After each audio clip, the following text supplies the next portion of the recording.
Bonjour à tous, bienvenue dans le test de la Sony AS300. Donc nous allons commencer par ouvrir la boîte, histoire de voir si Sony a été généreux avec nous ou pas.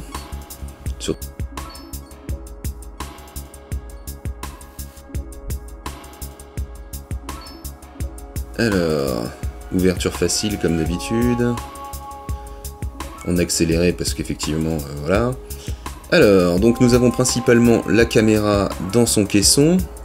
Le caisson est celui de l'AS50, donc je vais pas revenir dessus vu que en fait, le modèle est strictement identique. Le modèle va bientôt s'afficher. Et nous avons aussi la télécommande, donc ça c'est le modèle 3. Je n'ai pas eu cette télécommande avant, donc je ne connais pas le modèle 2 et le modèle 1 et je ne sais pas ce qu'elle apporte de plus. Donc voilà, donc le caisson dont le modèle est affiché en bas à droite. Donc là c'est la première fois que je suis en contact avec l'appareil. Comme vous voyez, je ne lutte pas pour ouvrir ni pour trouver quoi que ce soit. L'ergonomie est très bonne globalement. Donc là on voit que c'est le nouveau modèle parce que vous voyez la tête qui est un petit peu élargie. En fait c'est le système de stabilisation mécanique où le capteur et l'optique sont stabilisés. Donc c'est le système Boss de Sony. Donc c'est Balance Optical Steady Shot. Voilà. Alors pas de chargeur dans la boîte malheureusement, juste un câble USB, la montre, de quoi charger la montre, pas de quoi charger la batterie malheureusement, on la charge directement sur la caméra en USB. Donc ça c'est un frais supplémentaire à prévoir. La batterie est identique aux générations précédentes, donc c'est toujours la série X avec la NP BX1. Et maintenant nous allons commencer le test sur le terrain. Donc en haut vous avez la version stabilisée, en bas la version non stabilisée. Là nous sommes en 1080p à 50 mégabits par seconde. Donc ça sera principalement le mode dans lequel je vais shooter pour le test.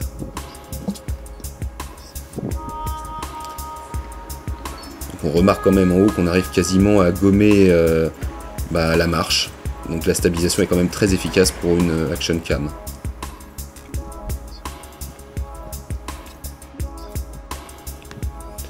Ici nous avons le mode XVAC en haut et le mode MP4 en bas, donc le débit n'est pas du tout le même. Alors je ne sais pas si sur YouTube on verra la différence, mais en tout cas chez moi la version du bas est très nettement moins piquée. Les détails sont nettement moins présents, on constate quand même pas mal d'artefacts de compression et la fluidité est nettement moins bonne que dans la vidéo qui est au-dessus. Derrière, au niveau de la dynamique, des couleurs, en fait ça se ressemble beaucoup effectivement. La qualité en bas effectivement n'est pas catastrophique, mais on dénote quand même une grosse différence. Donc cette fois-ci nous avons le mode vivide en haut et le mode neutre en bas. Problème pour le mode vivide en fait c'est qu'il faisait un petit peu moins beau. On remarque quand même que les contrastes sont nettement plus importants en haut. On voit aussi la netteté qui est nettement plus importante en haut. Derrière le mode neutre j'imagine va être beaucoup plus facile d'accès pour pouvoir changer ensuite soi-même les couleurs, les contrastes ou la netteté. Et il y a de fortes chances que la vidéo du dessous en fait serve ceux qui cherchent à l'améliorer par leurs propres moyens.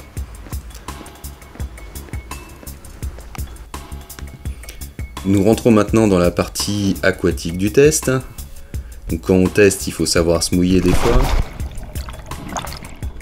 Donc on remarque quand même une bonne netteté, une grande définition quand même dans la piscine. Moi je trouve la vidéo sous l'eau d'une très très bonne qualité. Donc là on est dans le caisson, on n'a quasiment pas de son quand on est à l'extérieur.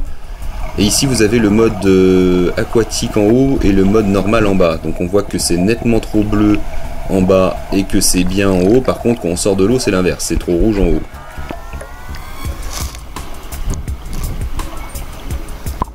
Test en basse luminosité dans le garage. Donc en haut la Sony AS300, en bas le M5 MK2. Donc il faut quand même préciser que l'Olympus est fortement désavantagé parce qu'il a un objectif qui ouvre à f4. Il s'agit du Panasonic. Du coup la sensibilité explose plus vite encore pour l'Olympus que pour la Sony. Mais on remarque quand même que les deux déméritent pas en faible lumière. Et par contre au niveau stabilisation, je sais pas en fait. Je me demande si le M5 est pas un petit peu meilleur quand même. Et pour la qualité d'image, c'est kiff kiff. Ils réagissent pas de la même façon. Mais le potentiel de l'EM5 est peut-être pas complètement tiré vers le haut. On peut encore améliorer, notamment en mettant des optiques plus lumineuses. Là, effectivement, le test est un petit peu vache, mais je voulais tester la stabilisation. Et on va se quitter maintenant sur un petit timelapse en 4K. Donc merci d'avoir regardé jusqu'ici, et puis bah, bonnes vacances. N'importe quoi.